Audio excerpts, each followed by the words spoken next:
Je suis trop contente de te retrouver dans ce cours assez spécial puisque je vais te partager des conseils qui vont te permettre de mettre en application tout ce qu'on a vu jusqu'à présent. Donc, je les ai appelées les règles d'or d'une goddess. Vraiment, ce sont des règles en fait que, j'ai pu remarquer tout au long de mon processus, spirituel qui me permettent de lâcher prise sur les défis de la vie, sur les challenges, qu'on peut avoir. Puisque goddess, tu le verras, mais ce n'est pas parce que tu fais un travail sur toi, tu fais en sorte d'améliorer ta vie, etc., que tu n'auras plus de challenge. Nous sommes là pour évoluer et si tu veux, les règles d'or d'une goddess vont te permettre vraiment, en tout cas je l'espère de tout mon cœur, moi ça m'aide beaucoup, voilà, d'avoir ces éléments en tête. Ça va te permettre de ne pas être coincé dans le passé, d'être dans l'acceptation et surtout le lâcher prise.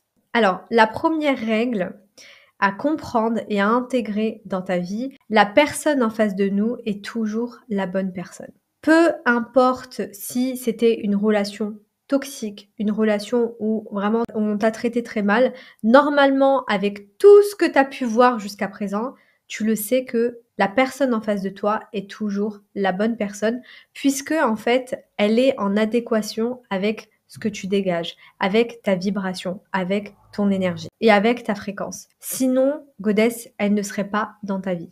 Donc le premier conseil que je peux te donner, goddess, pour cette première règle, c'est en fait de comprendre ou de savoir qu'est-ce que cette personne t'a apporté dans ta vie. Même si c'était un échec, elle t'a forcément apporté une leçon ou bien une opportunité. Donc goddess, garde à l'esprit que la personne qui est en face de toi est toujours la bonne personne. Et j'ai même envie de rajouter, en réalité, la bonne personne, c'est toi. Parce que quand tu changes, les autres autour de toi changent. Et ça, vraiment, vraiment, vraiment, goddess, je t'invite de tout mon cœur à l'intégrer dans ta vie. Voilà, cette règle-là, de te dire, OK, même si demain je rencontre un homme et que cet homme-là, voilà, j'ai une petite histoire d'amour avec lui ou si ça se trouve, en fait, je vais le voir une fois ou 2 fois et je ressens qu'il y a des choses à l'intérieur de moi qui sont en train de bouger émotionnellement, ça vient me chercher. C'est comme si, en fait, le créateur a mis cette personne en face de toi, dans ta vie, pour te permettre, en fait, de voir à travers lui ce qui se passe à l'intérieur de toi. Et quand tu utilises les personnes que tu rencontres dans ta vie comme des miroirs, c'est là où tu évolues spirituellement. Quand tu n'es plus dans le jugement, mais quand tu es dans l'observation. Avec cette habitude, je peux te garantir que tu ne seras plus en mode victime, mais responsable. Et lorsqu'on est responsable de sa réalité, c'est là qu'on devient co-créateur conscient, puisque rien n'arrive par hasard. Et donc, ça nous ramène à la deuxième règle d'or, c'est que rien n'arrive par hasard dans ta vie. Rien du tout. Personne n'entre dans ta vie par hasard. Cette personne, elle est là pour nous faire grandir et progresser. Que ça soit une amie, que ça soit un patron, que ça soit le voisin, peu importe. Il n'y a aucun hasard. Donc, goddess, chaque relation est une opportunité de croissance et d'évolution. Il n'y a pas qu'avec les parents qu'on évolue, même si nos parents sont nos premiers thérapeutes, entre guillemets. D'ailleurs, je ne sais pas si tu as déjà remarqué, tout dépend l'âge que tu as, l'expérience que tu as, mais parfois on peut être face à un patron ou à un mari qui a énormément de ressemblances avec soit notre mère ou soit notre père. Je ne sais pas si tu l'as déjà remarqué, mais si tu observes tes relations, tu peux retrouver ta maman, par exemple, chez ton patron. Moi, je suis en train de penser à une situation aux États-Unis, une patronne en fait que j'avais. C'était exactement les mêmes attitudes, en fait, les mêmes remarques que ma maman. Donc, il y a vraiment aucun hasard. Chaque situation nous enseigne quelque chose sur nous-mêmes. Et goddess, j'aimerais à partir d'aujourd'hui, si tu le souhaites, bien sûr, qu'à chaque fois que tu es face à une situation qui t'embête ou voilà qui te trigger un peu, qui vient te chercher émotionnellement, j'aimerais que tu te poses la question, qu'est-ce que cette situation ou cette relation m'enseigne sur moi? Qu'est-ce qu'elle vient me dire en fait? Et même si tu n'as pas la réponse tout de suite, tu vas avoir ta réponse. Ensuite, goddess, la troisième règle qui me permet vraiment de lâcher prise et de me libérer de mon passé avec tous les outils que je t'ai partagés, c'est vraiment de comprendre ce qui s'est passé est la seule chose qui pouvait arriver. Chaque situation que nous vivons est idéale, même si notre esprit et notre ego ne veulent pas l'accepter. À un moment donné, la situation que tu as vécue devait se passer comme ça. C'est la seule chose qui pouvait se passer à ce moment-là. Donc ça ne sert à rien d'aller dans ton esprit, dans ton ego. Si j'avais su, j'aurais fait autrement, etc. Non, en fait, si tu veux, quand tu te poses ce type de questions en étant dans un état d'être où tu es en mode culpabilité, ça ne devient pas une ressource pour toi. Ça sert uniquement à ton ego de rester en fait dans une situation de victimisation et pas de responsabilisation. Donc, de comprendre et d'accepter que ce qui s'est passé est la seule chose qui pouvait arriver, ben ça te permet en fait de lâcher prise et de passer à autre chose. Je vais te donner un exemple qui me vient à l'esprit. Lorsque j'étais en études, je me suis présentée pour devenir, je sais plus comment on appelle ça, déléguée.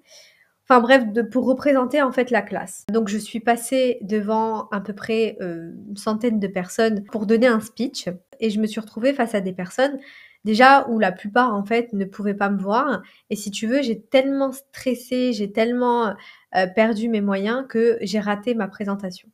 Et vraiment Godès, ça a été un moment d'humiliation. Quand je te dis vraiment, je me suis humiliée durant cette présentation. Même des filles qui ne pouvaient pas me voir avaient de la peine pour moi. Tellement que je m'étais humiliée. Mais si tu veux, en fait, et vraiment, je me souviens quand j'ai quitté la salle, quand je suis rentrée chez moi, j'ai commencé à culpabiliser, j'ai commencé à me dire oui, mais en fait, j'ai raté. Pourquoi, en fait, j'ai fait ci? J'ai commencé à me refaire. Non, c'est bon. Ce qui s'est passé était la seule chose qui pouvait arriver. Point. Après, il y a une astuce que je peux te partager là maintenant. Je sais pas si je l'ai déjà partagé dans le programme, mais tous les jours, avant de dormir, ce que tu peux faire, c'est de refaire la journée dans ton esprit et de modifier en fait les situations dans ton esprit. C'est-à-dire, ok, bon là, c'est vrai que j'aurais pu mieux faire, etc. Mais pas pour te culpabiliser, mais juste pour, ok, c'est une leçon, je peux apprendre de ça et c'est tout. Donc vraiment le soir avant de dormir, tu refais ta journée et tu modifies par exemple des situations qui t'ont un peu trigger, tu les modifies dans ton esprit, c'est-à-dire tu penses à une autre situation qui aurait pu arriver à la place. Ça va te permettre de ne pas garder ce souvenir dans ton esprit.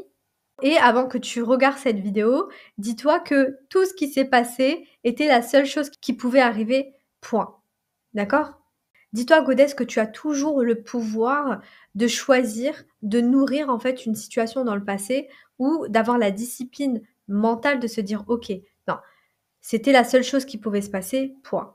Et si tu veux, il y a les hypnoses qui vont te permettre voilà, de modifier le souvenir dans ton esprit, mais ça demande quand même une discipline mentale.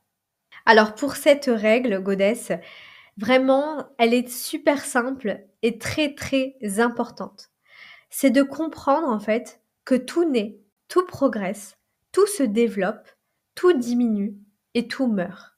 C'est-à-dire qu'en fait, l'univers est constamment en mouvement. Et à un moment donné, lorsque on ne progresse pas, lorsqu'on n'est pas dans le mouvement, déjà d'une, ça peut causer de la dépression, ça peut causer une tristesse, parce que t'imagines, tout l'univers est en train de bouger, d'être en mouvement, et toi tu es là en train de faire du surplace. Inconsciemment, tu bloques tes bénédictions. Lorsque tu n'es pas en mouvement, tu bloques tes bénédictions. Puisque ça fait partie d'une loi spirituelle. Lorsque tu comprends cette loi spirituelle, tu te dis OK, j'ai intérêt en fait à être en mouvement. Et être en mouvement, c'est pas être en mouvement physique. Moi, je parle être en mouvement au niveau spirituel. Puisqu'en fait, de toute façon, la vie va te pousser à évoluer. Donc soit tu résistes et tu restes dans la souffrance et dans la douleur, ou soit tu comprends cette règle et tu avances avec tous les outils que tu as dans cet accompagnement. Donc dis-toi de Godès que dans chaque situation, dans chaque relation, il y a des cycles. C'est 5 étapes. Tout naît, tout progresse, tout se développe, tout diminue, tout meurt. Comme nous. On naît, on progresse, on se développe, on diminue parce qu'on commence à être vieux, on ne peut pas faire grand-chose, et puis on meurt. D'accord?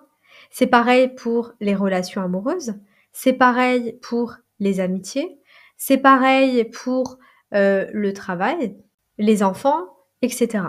Donc comprends qu'il n'y a que du changement. Et le conseil que je peux te donner, c'est tout simplement d'accepter les cycles de la vie. Tu sais, dans un de mes podcasts, à un moment donné, j'avais dit que, en fait, la vie, c'est comme un train. Clairement, c'est toi le capitaine du train. Et en fait, le train, il a une destination et il va passer par différentes villes. Il y a des personnes qui vont monter dans ton train, d'autres personnes qui vont redescendre. Et parfois, il y aura personne dans le train. Surtout si tu fais un travail spirituel, c'est fort probable que parfois, tu vas te retrouver seul. Même si tu as des amis, c'est fort probable que tu vas ressentir de la solitude. Pourquoi? C'est très simple. On ne peut que entendre la voix de Dieu dans le silence. C'est pas en étant tout le temps accompagné dans le bruit, dans le mouvement, qu'on peut entendre la voix de la source, de Dieu, du créateur, de l'intelligence infinie, peu importe comment tu l'appelles. Mais à un moment donné, quand tu progresses spirituellement, il y aura une phase, effectivement, où tu seras seul. Même s'il y a des personnes autour de toi, c'est fait exprès. Ça fait partie d'une étape dans ton cheminement spirituel. Rappelle-toi, Godesse, que chaque fin est un nouveau départ. Même dans ta relation amoureuse, lorsque tu rencontres un homme, ben, c'est fort probable que tu vas vivre plusieurs relations avec le même homme. Parce que tu vas changer. Donc forcément, ça va pas être la même chose. C'est pas la même chose lorsque vous êtes en début de relation. Lorsqu'il y a un enfant qui arrive dans la famille, on est bien d'accord que ce n'est plus la même relation, que tu vas t'adapter. Donc la vie est un cycle. Même par exemple, demain, tu as un business. Moi, j'ai remarqué ça depuis que j'ai commencé les réseaux sociaux, le business en ligne, etc. Au début de mon parcours, j'avais souvent des femmes qui me suivaient, des godesses, etc. Et étant donné que moi j'évolue, donc forcément mon business évolue, ben forcément les femmes qui me suivaient avant ont arrêté de me suivre. Et ça, en fait, c'est arrivé plusieurs fois. Et c'est OK. Parce que moi, le but, en fait, c'est pas que, les godesses, passent, 10 ans à me suivre. Après, je t'avoue que si elle évolue comme moi j'évolue, oui, il y a aucun problème. Godesse, si demain tu as un business ou quoi, comprends que le type de cliente que tu vas attirer à toi ne va pas être forcément tout le temps le même. Parce que la vie est un cycle et tout est en mouvement. Et j'ai même envie de rajouter que tout va de plus en plus vite à notre époque. Je sais pas si tu as déjà remarqué, mais le temps passe extrêmement vite. Moi, je j'arrive pas à suivre le temps. Ça vraiment, j'essaie de l'attraper, mais ça passe trop vite.